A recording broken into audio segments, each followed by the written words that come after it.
Les organisations internationales ont échoué avec ce projet de fournir cette aide humanitaire. L'Organisation mondiale de la santé dit que la malnutrition a atteint des niveaux alarmants. Le programme alimentaire mondial dit que un tiers de la population n'a pas mangé depuis plusieurs jours, que 470 000 personnes à Gaza subissent des conditions semblables à une famine. Le haut-commissaire de l'ONU aux droits de l'homme dit les enfants meurent de faim sous nos yeux.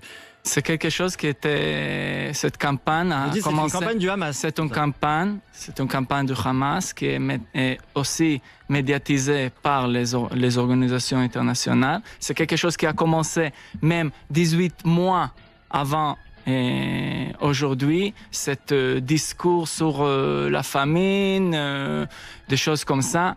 Et je sais que je peux dire... On a vu des images, il y a des images il y a beaucoup des images dures qui sont toujours... il y a toujours des questions si c'est des choses qui sont vérifiables ou pas.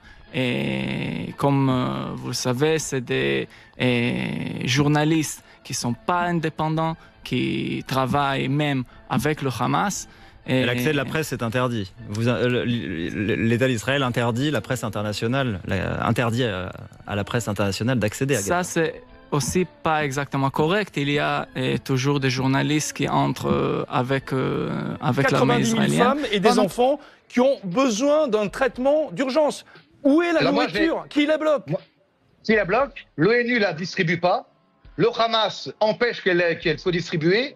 Avant-hier, dans le point de distribution de nourriture de Rafia, le Hamas a tiré un missile à 250 mètres du point de distribution pour créer un chaos. Il y a, messieurs, mesdames, une situation de propagande voulue par le Hamas pour créer un chaos humanitaire et pour accuser Israël. Il serait temps de dire ça suffit. Parce que cette propagande déversée en Europe en particulier, n'est-ce pas, elle abreuve des sentiments anti-israéliens, mais également un antisémitisme de la pire espèce, qui repose sur n'est-ce pas, des poncifs et sur des structures extrêmement sophistiquées.